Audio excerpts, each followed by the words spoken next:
but you've been at the crux of all of this. Again, Mm-hmm. you were the producer of Full Swing. You were there when it all started to fracture.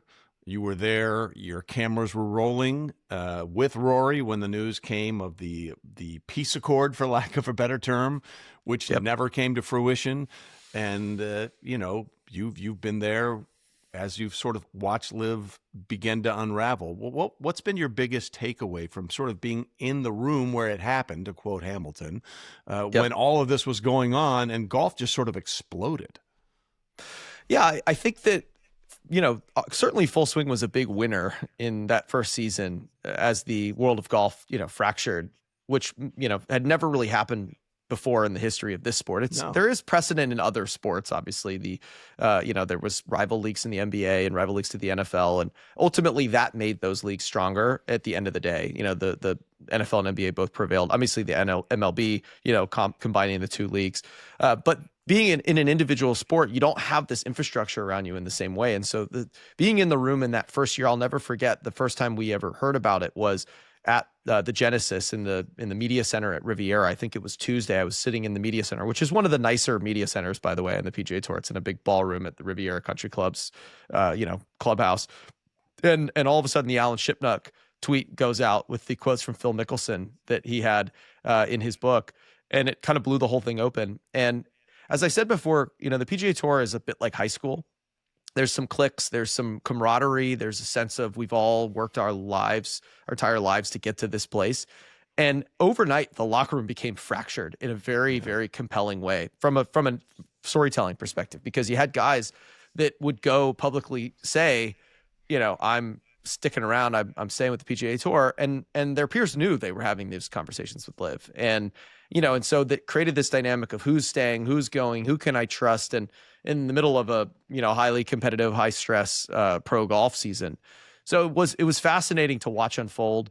Certainly golf also exploded in popularity at the same time. I think now the PGA Tour ratings increase that we're seeing kind of year over year, the kind of interest in golf, I think that's a bit of like a lagging indicator to the overall explosion of golf popularity in kind of golf's emergence into popular culture.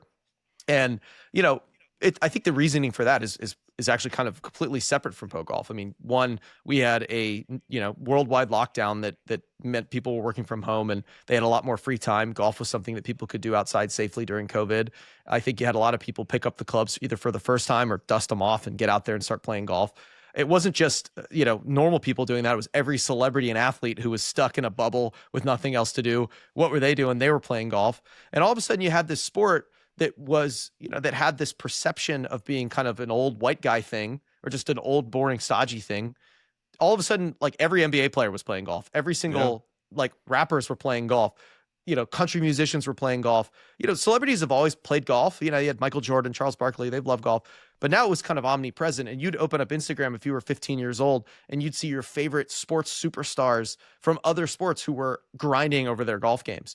And I think that more than anything had this uplift effect. Certainly, I'd like to think that Full Swing maybe introduced golf and pro golf to like a newer, wider audience. And certainly that happened with that show. But I think it was more of a cultural shift around the perceptions of the game where it wasn't not cool to like golf. It was cool to like golf.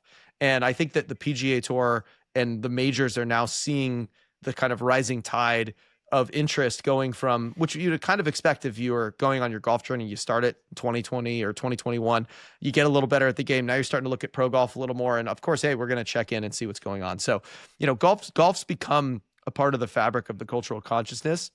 I think the most interesting piece of that was actually this year's Masters. To me, that was like the smoking gun of golf has now emerged, because you had rising popularity for the sport. You had Happy Gilmore 2 become the most watched Netflix movie ever in the history of Netflix. And then you had this Rory winning the Masters, getting the 10-year drought, finished, winning the Grand Slam. My prediction was that this year's Masters was actually going to outrate last year's Masters, no matter who won, whether it was Cam Young or whomever, Justin Rose, didn't matter. It was, great that Rory won again, but I didn't think it mattered. And sure enough, the ratings came out. It was through the roof. And part of it was higher. because you had this I think Rory's win did break through in the wider sports cultural consciousness in a major way. It became national news, all over the world. Golf doesn't break out that often, but that certainly did. And I think you saw at this year's Masters, we were joking around kind of calling it the Coachellafication of the Masters, but every single influencer with any kind of platform, whether you're a fashion influencer, a Mormon mommy blogger, or a fitness expert, you were putting on Masters gear and getting in on it. And I think that genie is out of the bottle in terms of like that event, at least one event in golf becoming now part of the, I'd say like big 3 to 4 cultural moments of the year, which I would say also includes the Coachella, maybe Monaco Grand Prix, the Kentucky Derby. These are things with specific aesthetics that you don't have to be a golf fan to kind of glom onto. And it'll be really interesting to see how that tournament kind of manages that, because it's like, how are they ready for that level of popularity, and the brand activations that are trying to stunt in the background of the tee shots at 16 with the Kalshi guy and all that stuff. We'll see what they do. But I do think golf is in a better place than it's been in, since the days of peak Tiger Woods and back to Arnold Palmer. And this time, it's not been driven by one superstar. It's been driven by a massive influx of new players to the sport itself, which I think is a fundamentally different proposition for popularity for a sport. Support for today's episode comes from Square. You know how you can tell pretty quickly if a business is run well now? No, it's not the logo. It's not the size of the place. It's about the experience. Look, at a golf course, you make the turn, grab a hot dog, a drink, maybe something stronger if your front nine didn't go the way you wanted it to. Tap your phone, maybe earn a few loyalty points and get back to the 10th tee. That flow, that staying in rhythm, it matters because nobody wants friction, but behind that simple moment is a lot of operation, payments, staffing, inventory, and that's where Square makes sense. Square is not just a take a payment and move on. In 2025, Square processed about $250 billion in payment volume across its seller ecosystem. And that lines up with how we do things here at the Wingo Network. No hot takes, no nonsense. Show me what works. Show me the numbers. Show me the system. If you're starting a business or running one that deserves better tools, Square helps you sell, manage, and grow without slowing down. And as a bonus right now, you can get up to $200 off Square hardware at square.com/go/wingo. That's SQUARE.com/GO/WINGO. Run your business smarter with Square. Get started today. So if you consider yourself more of an audio person, look, I totally get it. The Trey Wingo Network is now available on Spotify, Apple, Amazon, etc., wherever you get your podcasts. You can listen in the car, gym, on a walk, wherever you carve out that little space where you need to just get away from everything. Same conversations, just without the camera. Hey, subscribe across the platforms and share it with your family and friends. Follow the Trey Wingo Network. So, side note, I just want to tell you before we move on from that, you mentioned the Alan Shipnuck quotes. I was playing in the Pro-Am with Phil at Kapalua at the Century literally 2 days before those quotes came out. And we had a great time. We were exchanging numbers. He was going on the podcast, and those quotes came out. And the number I had for Phil went green pretty quickly, which is an indication that we have rebooted and we are moving on to something else. So, it was a wild time. But going forward now, from what you were talking about, then the cultural sort of place golf finds it in, the Masters was an interesting tipping point for me. It almost felt like, all right, guys, this is great, but let's not go crazy. And when Fred Ridley said, we had the dude perfect guys out there throwing around Frisbees at Amen Corner, and I love those guys, but that probably wasn't the best thing. It did feel like Fred was saying, remember, this is the thing, and the other stuff can go away at any moment.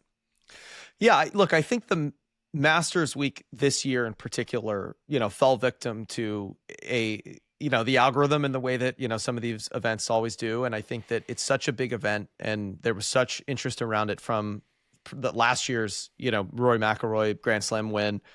There's so much content and there's so many now independent content creators, and every little facet of Masters Week gets just dissected and dined out on. And that's from the moment the first invites go out and players start posting about invites, and then the menu for the Champions Dinner gets released. And then you've got a whole news cycle around that. What would you make for your Champions Dinner? It's just, this is easy content. Then you get into early week speculation about people's form and how people are doing and blah, blah, blah. Practice rounds are happening. What are the pairings? Who's playing together? Players choose their partners for practice rounds.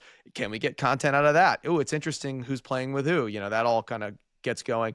And then they have the par 3, which I think this year, clearly they tried to bring some star power into the par 3. I know the folks who kind of oversee that have been, just trying to figure out like what to do with this asset that they have. It isn't unique in all of sports. They have this kind of family friendly competition on Wednesday, and they had obviously Jason Kelsey out there, and then Kevin Hart, made it a cameo on Bryson's bag. And I think that probably, it will be one of those things that, I know that Augusta looks at everything and not, they don't miss much. And so I wouldn't be surprised if you see that event get kind of back to its roots a little bit and kind of double down on the family friendly setting for that. But the truth is once the tournament starts, it becomes the main story. And the Masters it always delivers a great competition. It feels like we've had just bangers of the Masters for the past 5-6 years. Yeah. So, the tournament did deliver. It was highly compelling. There was some unfortunate, issues with the broadcast on the final day. I think, the 72nd hole was wild that you didn't really see where Rory's ball landed. How do you not find Rory's ball? Yeah, I don't understand. Well, and honestly, the CBS team is the best in the business. I adore that team. I think they do an amazing job presenting championship golf, and it was a bummer. Look, it's live sports is tough. You guys, know that, and you can't nail it every single time. Golf of all sports is probably uniquely difficult to shoot and cover live because there's so much going on. There's so many different cameras, so many possible places for people to hit it. Obviously, the NFL, you're playing on a single field, baseball, all other sports. That's no excuses made for those guys. I think it was unfortunate, but to me, the stuff that really got out of hand was all of the influencer content from the grounds and people sneaking on with Meta glasses and, posting pictures from inside the grounds. And then, the brand activations. The Kalshi guy really rubbed me the wrong way. It doesn't take much for an enterprising brand to look at, okay, Sunday peak viewership, 16th hole final round. Oh, by the way, there's, you can be seen behind the players if you're in that front row. I'm going to go get a Kalshi guy in a full Kalshi caddy bib with a Kalshi hat and do a little brand activation. I can almost guarantee that will not happen next year. Yeah. Those folks will be escorted off the property and never invited back. But I do think that you are past have crossed the Rubicon when it comes to that event now becoming a cultural touchstone, and how you manage that. Obviously the Masters has the most control of any sport over how that tournament is presented on broadcast TV, but you can't really control how it's talked about in social media and how creators can create content around it. So it will be interesting to see how they adjust. But again, I think it is like interesting that a golf tournament now has reached that status where, it's sort of from a content creation standpoint, I'd say it's bigger than the Super Bowl. Because what are you going to activate around the Super Bowl? It's just, you've got the game, you talk about your party that you're having, what snacks you're making, you talk about commercials, but that's kind of it. The Masters offers a chance to put on an outfit, a chance to, if you, again, as I said, you could be a Mormon mommy blogger and you're going to make a post about doing a Masters spread of food and what Masters outfit you'd wear. So, good for the sport of golf, good for the Masters in the long run. We'll see how they manage it. Pimento cheese has never been more popular in its entire existence, and that's talking for someone who grew up in the South, and pimento cheese was a staple.